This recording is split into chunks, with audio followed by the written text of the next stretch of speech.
If you took an English dictionary, closed your eyes, and just ripped out 90% of the pages, you'd actually learn the language faster. Oh, absolutely. Which sounds crazy, right? It sounds completely counterintuitive.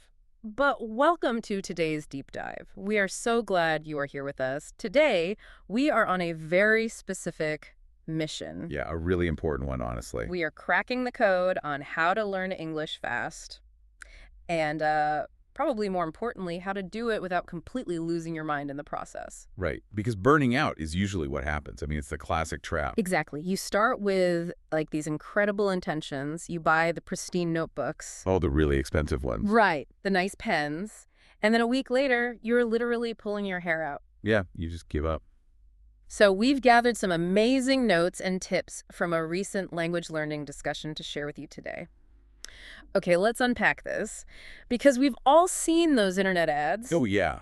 You can't escape them. You know the exact ones I am talking about. They just follow you around the internet. They pop up everywhere. Yeah, become fluent in 30 days. Or learn English in a month. I have to ask you straight up, is this even possible? Or is it just a massive scam to get you to download a shiny new app? Well, it is absolutely a trick. Let's be honest, right out of the gate here. Yeah, I figured. You cannot magically become Shakespeare in a month. I mean, the human brain simply does not work that way. Hey, it always sounds way too good to be true. But, this is the important part, you can completely change how you approach learning. You know, you can make massive progress in a short time if you stop making one huge foundational mistake. Okay, what is the mistake? The main reason people fail is that they treat learning English like a history book. Like a history book, I see. Yeah. So my instinct, when I hear traditional methods aren't working, is to just drop everything and move to London. With total immersion fantasy. Exactly. Just force myself to be surrounded by it. But obviously, not everyone can do that. You, listening right now, probably can't just quit your life and move to a new country. No, of course not. So how does this history book approach cause people to fail? Well, think about how you study history in school. You sit down and you try to just memorize facts. Right, you just cram. Yeah. You memorize dates, you memorize capitals of countries, and people do the exact same thing with English. Oh, wow. They try to memorize rigid grammar rules. They memorize these long alphabetical lists of vocabulary. They treat the language like it's just, static information. Exactly. And doing that is incredibly boring. It is so boring. Honestly, it's just too hard to keep up with, especially when you have a full-time job. Yeah, we're kids. Right. You have a life. You have a family. You do not have the cognitive energy at the end of the day to sit down and, memorize a dense textbook. Yeah, it is exhausting. And neurologically, it doesn't even work. Yeah. Your brain just rejects it. Really? It just throws the information out. Pretty much. Because language isn't a list of facts to be stored. I mean, it is a physical and mental skill to be performed. Right. Okay, so if rote memorization is a trap, we obviously need a better starting point. We need a totally different way in. We do. If we are throwing out the textbook, what should the first step actually be? Well, the first big mindset shift from our sources is to completely stop trying to learn every single word in the dictionary. Okay. You really have to embrace the 80-20 rule. The 80-20 rule. Okay, tell me more about that. Right. So it's the Pareto principle. It is the idea that 80% of your results come from just 20% of your effort. Oh, I've heard of this in business. Exactly. It's huge in business. Yeah. But applied to language, it means a tiny fraction of the vocabulary does almost all of the heavy lifting. I see. It's like packing for a weekend trip. Oh, I like that analogy. How so? Well, you don't shove your entire closet into the suitcase, right? No, definitely not. If you don't pack a tuxedo just in case you randomly get invited to a gala. Right, that would be ridiculous. And you don't pack heavy snow boots for a summer beach trip. You just bring the versatile outfits you know you're going to wear 90% of the time. The basics. Yeah, the reliable jeans, the comfortable shoes, the stuff that always works. Yes. That is an excellent way to visualize it. You are packing a mental suitcase. A mental suitcase, yeah. Your brain has a very limited amount of working memory. If you pack it full of useless, obscure vocabulary, you are just weighing yourself down. That makes total sense. And the data from our sources backs this up perfectly. In English, about 3,000 words make up 90% of daily conversations. Wait, really? Only 3,000 words? That's it. That sounds incredibly low. Are you sure? Just 3,000. That covers 90% of what you need for everyday life. Wow. Yeah. Go into the grocery store, talking to friends, navigating a meeting at work. High-frequency words act as the structural anchors of communication. So you just focus on those anchors. Exactly. By focusing your energy strictly on those 3,000 words, you will feel fluent much, much faster. That is a huge relief. Seriously. Yeah. Staring at an English dictionary with over 100,000 words is a massive cognitive load. It's intimidating. But 3,000 words, that feels like a realistic project. It is entirely realistic. Yeah. And what's fascinating here is how this applies practically to your daily life. Let's look at a specific example from the source text. Okay, let's hear it. People often get really hung up on trying to learn fancy, complex words. Right, trying to sound smart or sophisticated. Yeah, heckly. They want to learn a word like extravagant. Oh, yeah.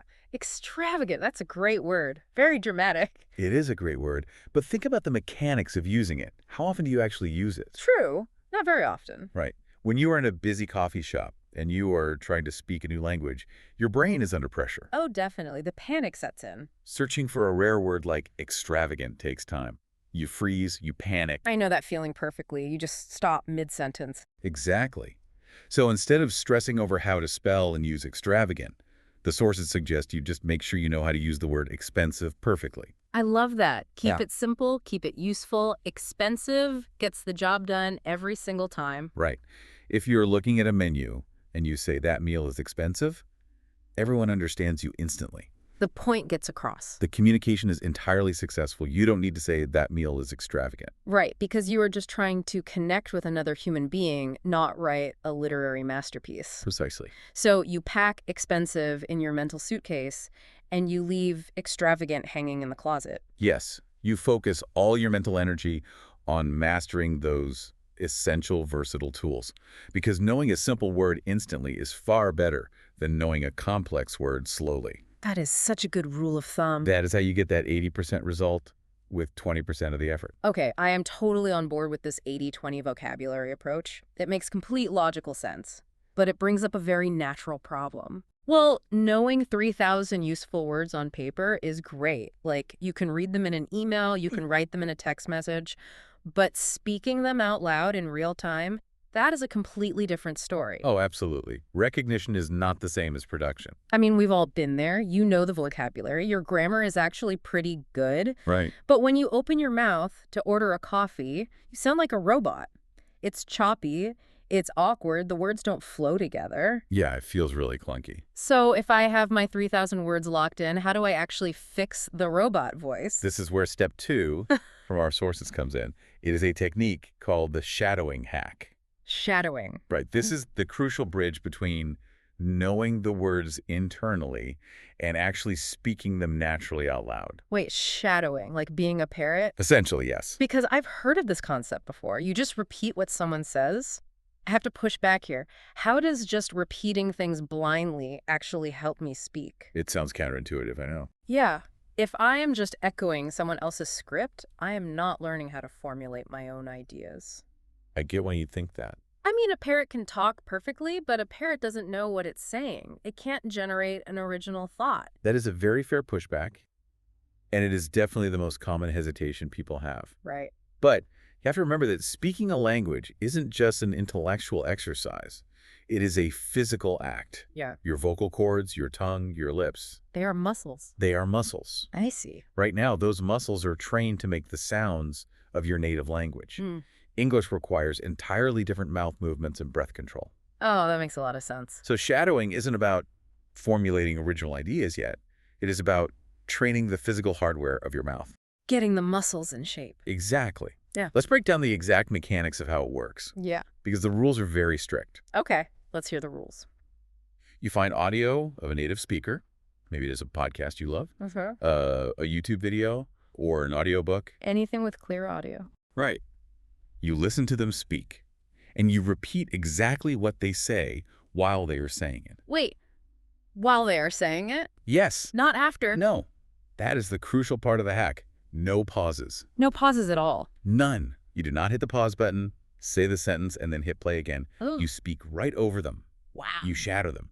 You're trailing them by just a split second. Okay, my brain hurts just thinking about that. That sounds incredibly stressful. It can be at first. Why? No pauses. Why can't I just take my time and repeat it nicely? Because taking your time is exactly what causes the robot voice.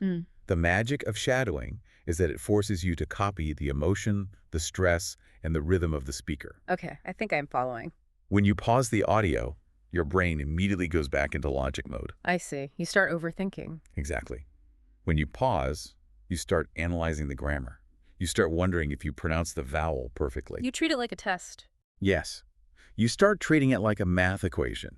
But when you are shadowing, when there are absolutely no pauses, you don't have time to think. Yeah, you are just surviving at that point. You are just trying to keep up. Right. You were just riding the wave of their voice. You are physically training your mouth to move in the exact rhythm of a native speaker. That is wild. You are mimicking where they put the emphasis, where they naturally take a breath, where their pitch goes up or down. Here's where it gets really interesting. By forcing yourself to keep up at that speed, you bypass the analytical part of your brain completely. Completely. The source material points out that shadowing works because it tricks your brain into feeling the language instead of manually translating it in your head. Yes. That is the absolute core of why this works. The manual translation is the enemy of fluency. Because translating in your head takes way too many steps. Exactly. Think about what happens when you translate. You hear an English sentence. You mentally translate it back into your native language. You think of a clever response in your native language. Then you translate that response back into English. That is a lot of work. It is. You quickly check your mental grammar book to make sure it's correct. And then finally you speak. And by that time, the conversation has moved on. The other person has already walked away. Right. They're buying a pastry by the time you answer. It takes way too long. And when you finally do speak, it sounds rigid because you built the sentence piece by piece. Right. But shadowing shatters that cycle.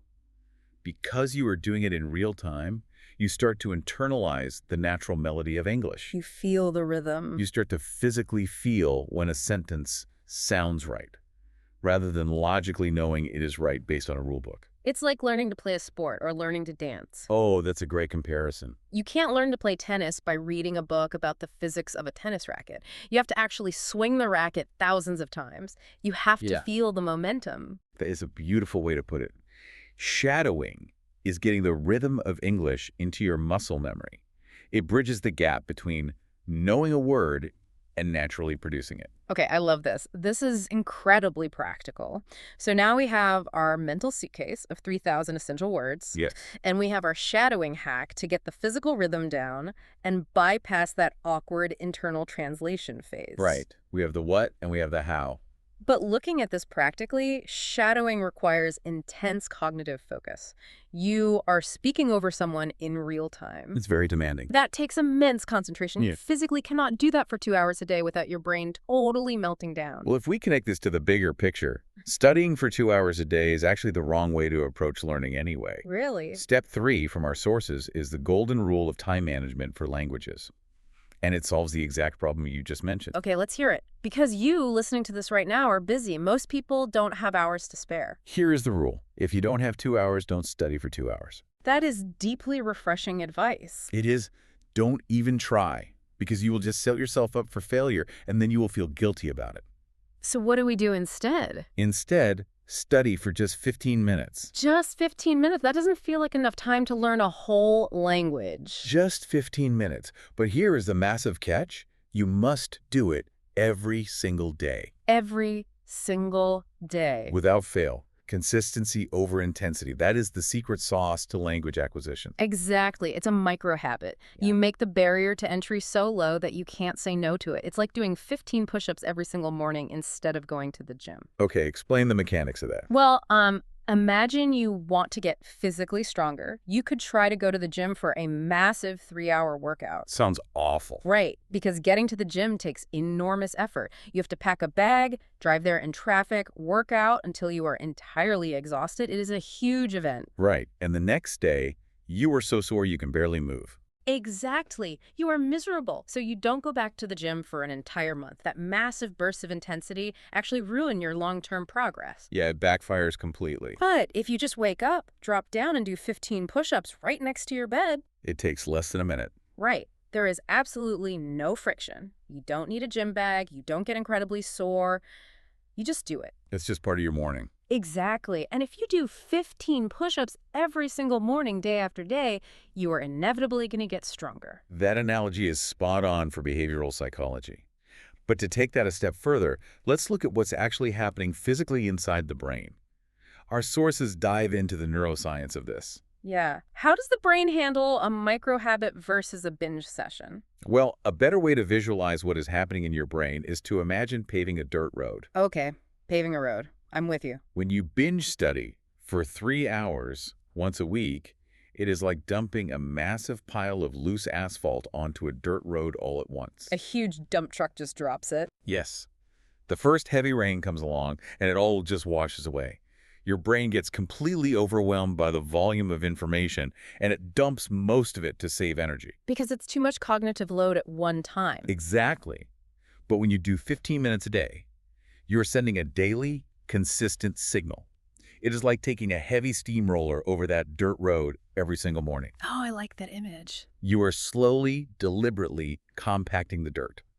Over time, that path becomes a permanent, solid highway. You are fundamentally telling your brain, hey, this information is important for our survival. We use this every single day. Right. Your brain relies on frequency to determine what is important. It needs that daily ping. It's all about frequency. When it encounters English every day, even just for 15 minutes, it says, oh, we need this skill again today. I better reinforce those neural pathways so it's easier tomorrow. Wow. So by studying less but more often, you are actually working with your brain's natural biology instead of fighting against it. You are. You are letting frequency do the heavy lifting. And there is a biological bonus here involving sleep. Oh, really? Sleep helps with this. Yes. Your brain actually builds and consolidates those new neural pathways while you sleep. So a daily 15-minute habit gives your brain fresh building materials every single night. That is fascinating. A weekly binge means your brain only gets to construct those pathways once a week.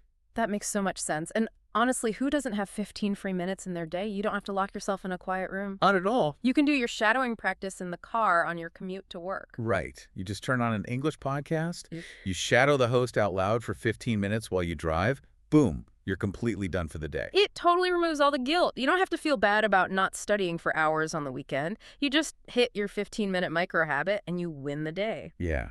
It completely shifts the emotional relationship you have with learning the language. From a burden to a breeze. It goes from being this heavy, daunting burden that you constantly put off to just being a tiny, normal part of your routine. So what does this all mean?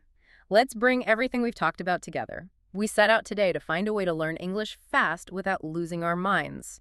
And looking at the source material, I think we have an incredibly practical toolkit now. We really do. It completely dismantles the traditional textbook method. First, we have the 80-20 vocabulary approach. We are ditching the heavy dictionary. Throwing it right out. We are packing our mental suitcase with just the 3,000 most highly frequent, useful words. We are focusing on simple, reliable words like expensive and forgetting about the cognitive load of searching for extravagant. Right. Simple, fast, and highly effective. Second, we have the shadowing technique. We are not pausing to internally translate everything into a math equation. No pauses allowed. We are speaking right over the audio, mimicking the rhythm, the stress, and the emotion, and tricking our brains into physically feeling the language. Bypassing the analytical brain and killing the robot voice entirely. Exactly. And third, we are adopting the 15-minute daily micro-habit. We are choosing frequency over intensity. We are paving that neural dirt road day by day to build strong mental connections without burning out. You know, looking at this trio of tips, it really does make learning English sound a lot less scary. It sounds entirely doable. It respects the fact that you have a busy life. And that is the ultimate goal here. Learning English shouldn't be a chore. It shouldn't be something you actively dread doing. No, not at all. It needs to become an integrated, natural part of your lifestyle. Just like brushing your teeth or drinking your morning coffee. Yeah. You don't overthink it. You don't psych yourself out. You just do your 15 minutes, and over time, the results beautifully compound. Exactly. Well, this has been an incredibly eye-opening deep dive, but before we wrap up today, I want to leave you with one final lingering question to ponder. Something to think about as you start practicing these techniques. Oh, I always love these. Let's hear it. We talked a lot about the shadowing technique today. We explored how it trains your brain to physically feel the emotion, the stress, and the rhythm of a native speaker. Yeah, getting into the groove of it. In the beginning, you are essentially borrowing someone else's voice to learn. Right. You were deliberately mimicking their personality and their cadence. But at what point do those borrowed emotions stop being an imitation and actually become your own true, authentic voice in a new language? That is a beautiful and complex thing to think about. Something to mull over while you do your 15 minutes of shadowing tomorrow morning. Thank you so much for joining us on this deep dive. Yes, thank you for being here with us. Keep practicing, keep it simple, and we will catch you next time. Goodbye, everyone.